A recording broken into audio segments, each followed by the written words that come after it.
Hi, great to see you. I'm Abbey Gibb, your personal holistic nutritionist, and this is another episode of Tired Girl Talks.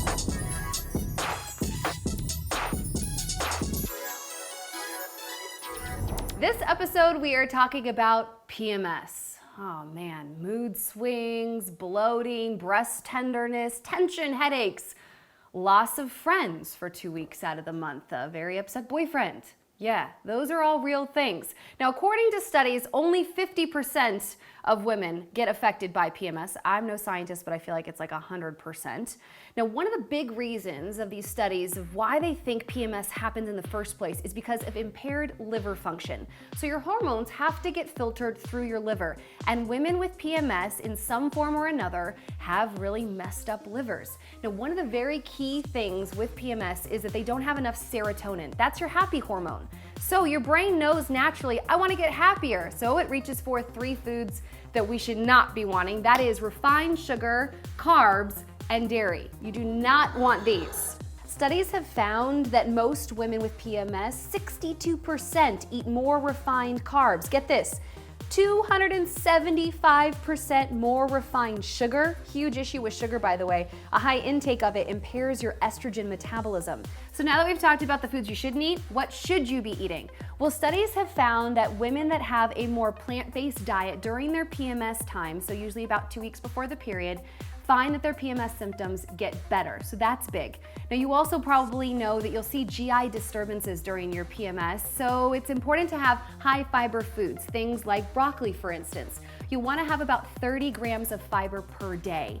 And then green leafy vegetables in general. Make sure that you're always buying organic when you can, and shop local. I found all of my stuff here at Staley Farms, Kensington Market. They're great. Always great to know where your food comes from and support your farmers. So when it comes to green leafy vegetables, I love them for 1,001 reasons, but in this case, they have a lot of potassium and magnesium. Those two help with food cravings, and they also are gonna help with your stress levels and your cramps. Now, since this is Tired Girl version, if you need to increase this a little bit more, you can also take a magnesium supplement. Again, something I found at Staley Farms.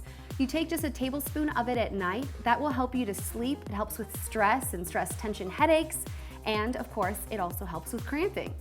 Flaxseed, it helps with healthy estrogen metabolism. You can put it on your salad or in a smoothie. Oh, avocado, how much I love you. You need to eat about half an avocado every single day if you can during the PMS time. It has a perfect combination of magnesium, potassium, and healthy fats. PMS affects women in all kinds of different ways. So you're gonna notice a lot of supplements here. You may need a combination. Of course, as well, always speak to your doctor first because you don't know what medications may be interacting, especially also if you're pregnant or breastfeeding. But one of the big ones that I love is Vitex Berry. This is really key. It helps to balance those estrogen and progesterone levels. Now you'll notice right next to it, there's one called Feminine Balance. So whenever you're at a health food store, you'll probably see a Feminine Balance blend. You can certainly try with that first because it will have Vitex Berry in it. And it also has a couple other things. See if that works for your body, but then also if you need a little bit more love, judge-free zone, add some more Vitex Berry in there.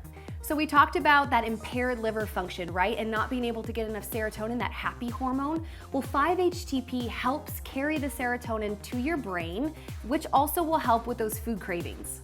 Here's one that almost every woman needs, zinc. Studies show that practically everyone with PMS has really low zinc levels. Now, why do we need zinc? Well, zinc is essentially the boss of hormones.